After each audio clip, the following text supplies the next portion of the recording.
இதுதான் எங்களோட பேக்யார்ட். ரொம்ப நாளாக போடணுன்னு இருந்தேன். ஸ்ப்ரிங் சீசனுக்காக வெயிட் பண்ணேன்.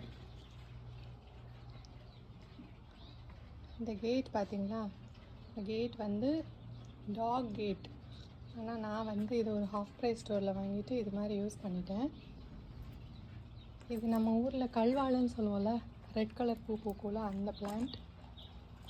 மின்ட் நான் வச்சா வரவே வராது. எங்கள் ஆத்துக்காரர் வச்சாங்க, நல்லா வந்துடுச்சு. ஆலோவேரா, மல்லிகை செடி, இது போயிடுச்சு. இது பாருங்கள், இந்த முருங்கை மரம் 10 விதை போட்டேன்னு நினைக்கிறேன். 10 விதையும் வந்துருச்சு. இது ரொம்ப நல்ல மண்ணெலாம் சொல்ல முடியாது, பட் ரொம்ப நல்லா வந்துச்சு. இந்த மரமும் போயிடுச்சு. அப்புறம் இது வந்து எங்கள் பழைய வீட்டில் கிராஸ் போட்டோம், அதில் உள்ள மீதி.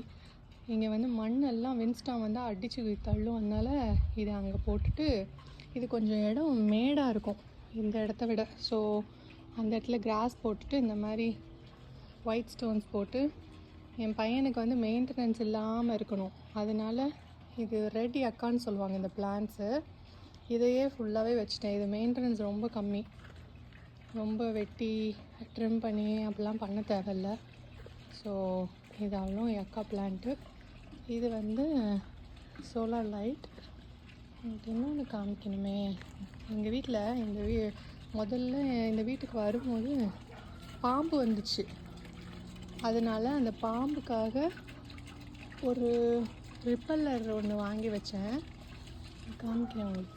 இங்கே இருக்குது, இதுதான் ஸ்னேக் ரிப்பல்லண்ட். அப்பப்போ சத்தம் போட்டுக்கிட்டே இருக்கும். நிறைய ஒரு 6 வீட்டுக்கு ஒன்ஸ் வச்சுட்டே இருந்தேன்னா சத்தத்துக்கு வராது. இந்த பிளான்ட் எவ்வளோ அழகாக இருக்குது பாருங்கள், அழகாக பூ பூக்கும். அப்புறமா இதெல்லாம் தன்னால் பூ பூத்தது, நாங்கள் வைக்கலை.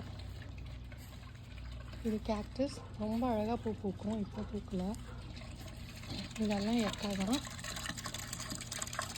இது வந்து சோலார் பேனல் இந்த வாட்டர் ஃபவுண்டனுக்காக. இந்த வாட்டர் ஃபவுண்டன் கதை பாருங்கள், நான் சொல்கிறேன். இந்த பார்டர் வந்து கிச்சன்லலாம் கொடுப்போம்ல, அந்த பார்டர் வால்ஸில் கொடுக்குறது. அதுக்கப்புறம் இந்த ஸ்டாண்டு வந்து அதோடைய டேபிள் இங்கே இருக்குது பாருங்கள். இந்த டேபிள் கண்ணாடி டேபிள் உடஞ்சிருச்சு வின்ஸ்டாமில். ஸோ அதை எடுத்து, அந்த ஸ்டாண்டை எடுத்து இங்கே வச்சுட்டு